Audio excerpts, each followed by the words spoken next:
드디어 고린도전서 한 4년 정도를 달려왔던 고린도전서 강의가 오늘부로 마지막을 달릴 것 같습니다. 종지부를 찍고 다음 주부터는 어떤 말씀을 전할지 또 기도해보고 또 고민해보겠습니다. 오늘 우리는 보통 시작을 중요하게 생각을 하죠. 새로운 결단, 새로운 다짐, 새로운 열정 등등.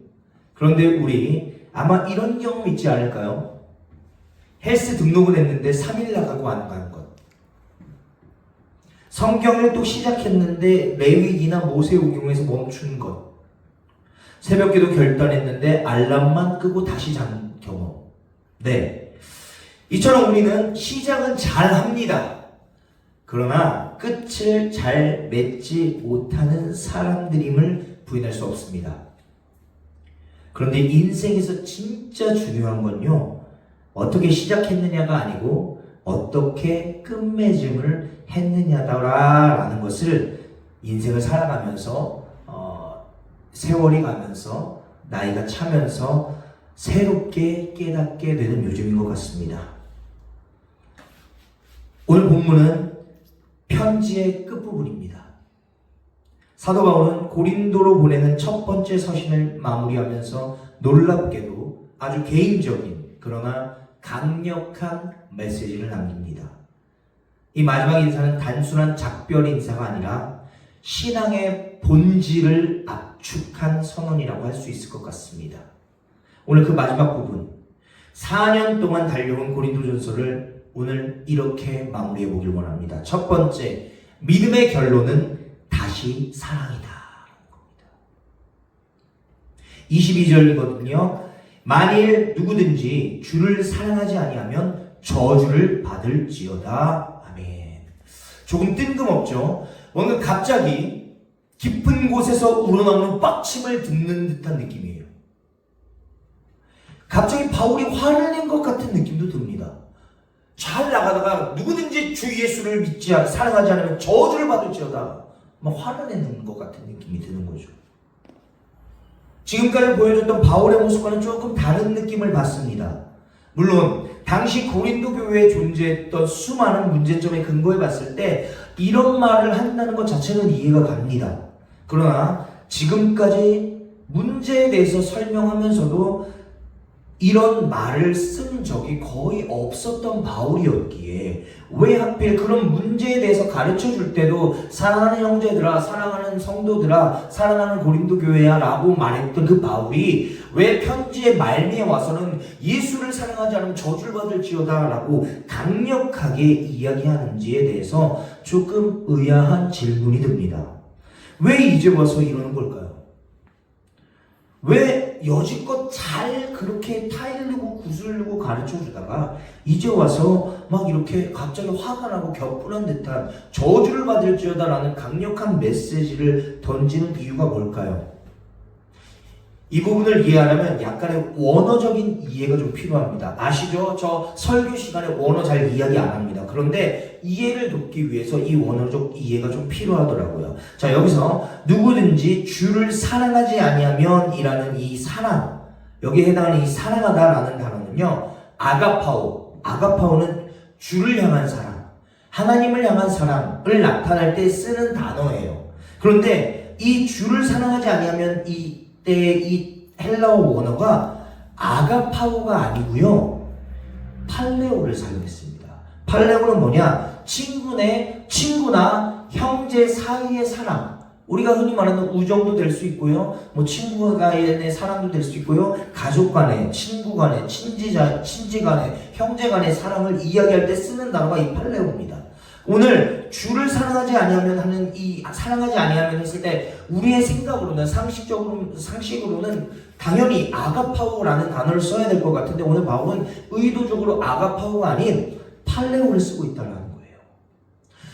주를 사랑하는 그 사랑을 나타낼 때 주를 향한 사랑을 나타내는 아가파오가 아닌 친구나 연인, 사람들을 사랑하는 그 사랑을 의도적으로 썼다는 거예요. 그 이유가 뭐겠어요?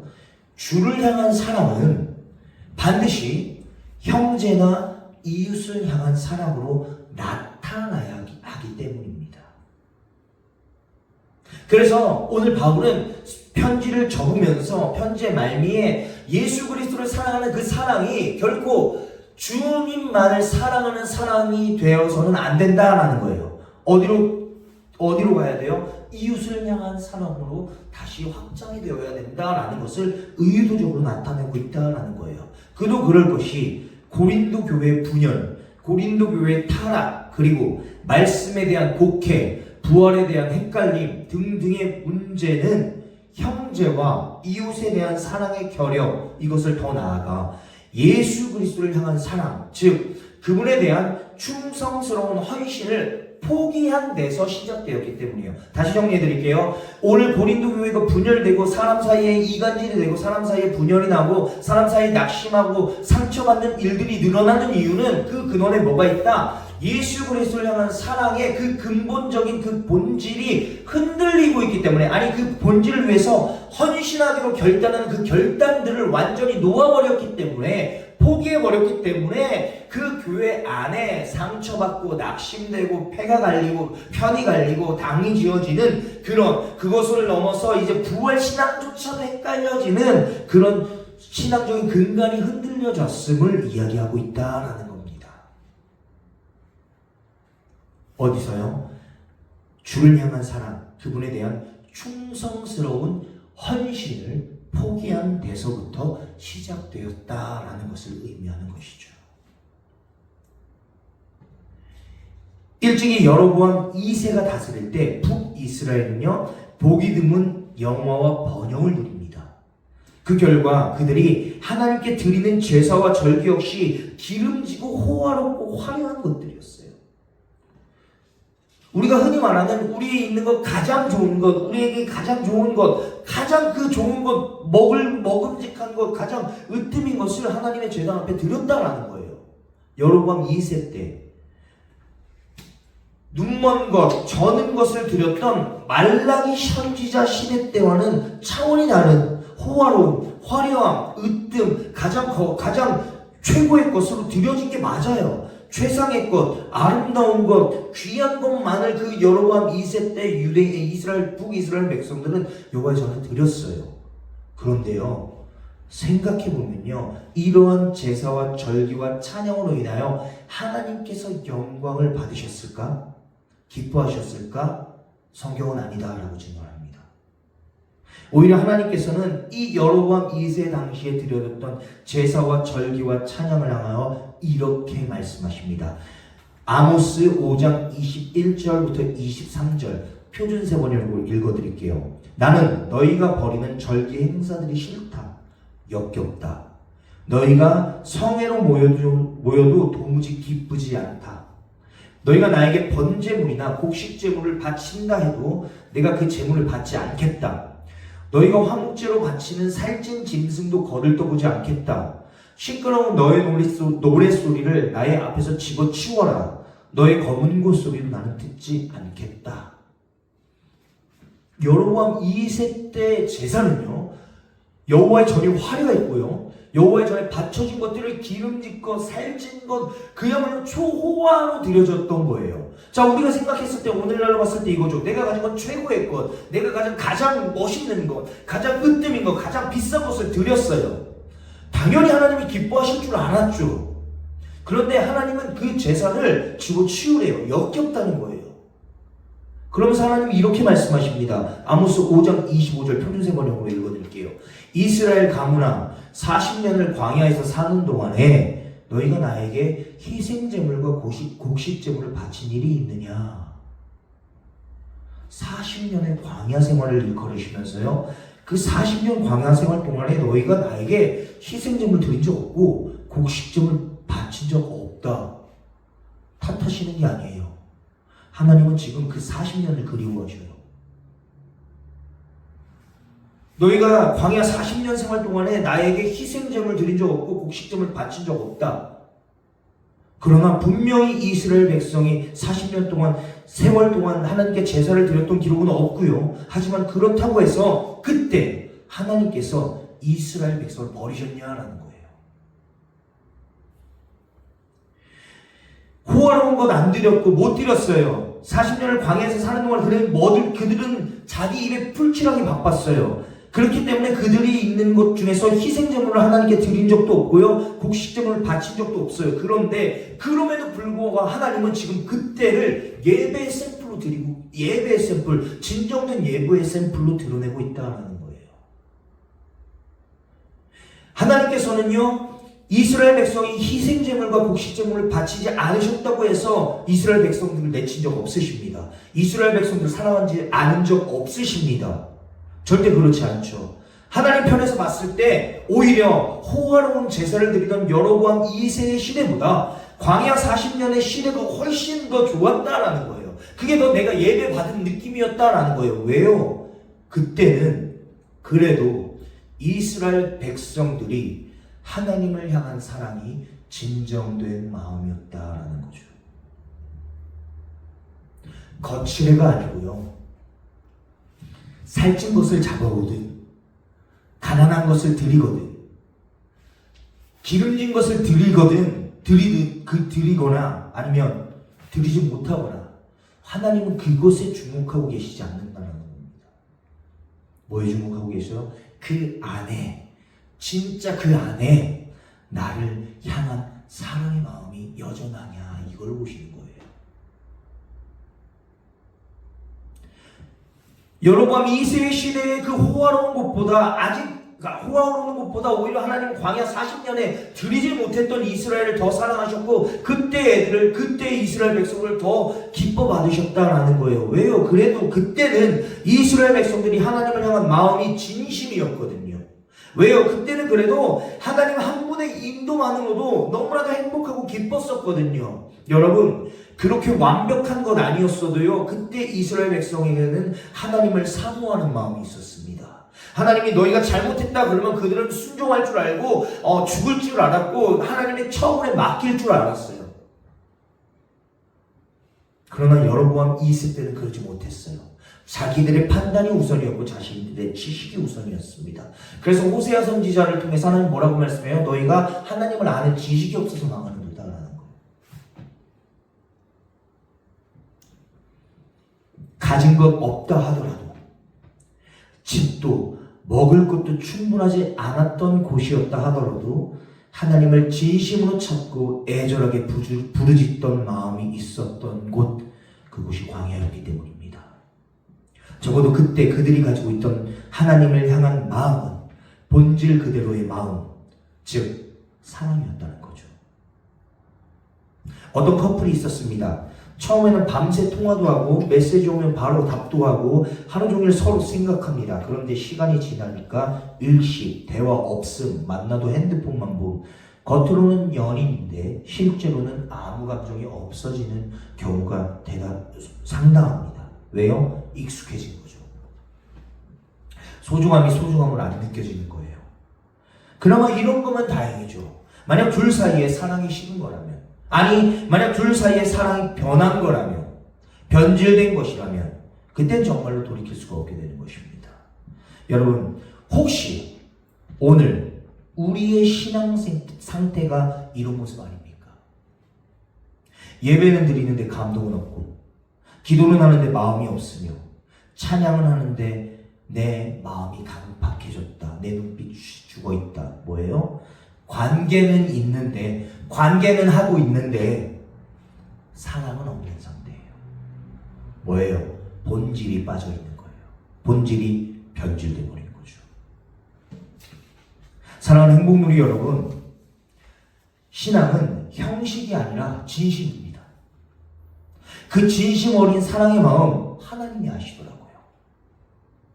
처음에는 그 하나님을 사랑하는 마음으로 기도도 하고 교회 봉사도 하고 11조와 헌물을 드리지만 나중에는 하나님을 향한 사랑의 마음이 없는 채로 물질만 드리고 하나님을 향한 마음이 없는 채로 봉사에 임하고 하나님을 향한 마음이 없는 채로 기도할 수 있는 것이 우리의 인생들입니다. 그렇기에 지금 우리에게 시급히 회복되어야 할 것이 있다면 그것은 바로 사랑의 마음이 되어야 할 것입니다. 그 사랑의 마음은 하나님을 향한 사랑과 이웃을 향한 사랑이 균형을 맞춰서 가는 거예요. 물론 가장 먼저 될 건 하나님을 향한 사랑인데, 하나님을 사랑하면 이웃을 사랑하기 마련이고요. 이웃을 사랑하게 되는 이유가 하나님을 사랑하기 때문이에요. 이 둘은 뗄래야 뗄 수 없는 관계입니다. 오늘 우리 안에 이런 하나님을 향한 가슴 절절한 사랑이 있으신지요? 오늘 우리 안에 그런 하나님을 향한 마음과 뜻과 정성을 다한 그런 사랑의 마음이 있으신지요? 기억하십시오. 예배를 드려도 진심이 없으면 껍데기입니다. 기도를 해도 마음이 없으면 습관이요 형식일 뿐입니다. 저는 여기 모여있는 우리 모두의 마음에 다시금 이 사랑의 본질 뭐예요? 그냥 사랑하는 마음이에요. 그 사랑하는 마음이 회복되어지는 역사가 있게 되기를 주님의 이름으로 축원합니다. 첫 번째, 믿음의 결론은 다시 사랑입니다. 두 번째, 오늘 이 고린도전서를 마치면서 함께 나누고 싶은 마음, 두 번째, 믿음의 결론은 다시 시작되는 은혜입니다. 23절, 24절이거든요. 주 예수 그리스도의 은혜가 너희와 함께하고 나의 사랑이 그리스도 예수 안에서 너희 우리와 함께할지어다. 아멘. 바울이 구사하는 축복 가운데 늘 빠지지 않고 언급되는 것이 바로 이 은혜입니다. 이 은혜는요, 하나님께서 아무 공로 없이 수여하신 선물이에요. 믿었으니까 너 나 믿어? 너 나 좋아한다고 했어? 그럼 나 너 선물 줄게. 이게 그냥 은혜예요. 하나님은 그런 거 선물을 주시면서 다른 거 바라지 않아요. 그냥 네가 나한테 돌아온 것, 너가 나한테 나온 것, 너가 나한테 그 마음을 고백한 것, 그걸로 그냥 그 사람은 그냥 하나님의 선물을 받아 마땅한 사람인 거예요. 빚진 자로의 마음으로 그렇기 때문에 우리는 살아가게 되는 것이죠. 왜요? 하나님께 나왔을 뿐인데, 하나님을 사랑한다고 고백했을 뿐인데, 하나님을 내 하나님으로 믿었을 뿐인데, 하나님은 그 이상의 것을 나에게 충분히 부어주시고 그것도 모자라 하셔서 오늘도 역시 새롭게 부어주길 원하시기 때문에 그게 우리에게 은혜인 거예요. 바울은 본인에게 부여하신 그 하나님의 선물인 이 은혜가 고린도 교회 성도들에게도 지속되고 심화되기를 간절히 소망합니다. 그리고 그는 이러한 은혜의 근원이 누구인지를 분명히 알려주죠. 누구예요? 예수 그리스도예요. 보세요. 주 예수 그리스도의 은혜가 너희와 함께하고 주 예수 그리스도의 은혜와 사랑이 그리스도 예수 안에서 너희 우리와 함께 항상 함께할지어다. 주 예수 그리스도, 인격인 되신 예수, 사역 그리스도, 우리에 대한 구원의 관계, 우리의 주님, 주인님. 그리고 그 은혜는요, 특정한 소수 계층만이 아니고 고린도 성도 모두에게 이 은혜가 가득하길 원해요. 보세요. 23절, 주 예수 그리스도의 은혜가 너희와 함께하고, 그 다음 뭐예요? 나의 사랑이 그리스도 예수 안에서 너희 무리와 함께할지어다. 23절, 너희와 함께하고, 24절, 너희 무리와 함께하기를. 자, 여기에는요 단 한 사람도 예외가 없어요.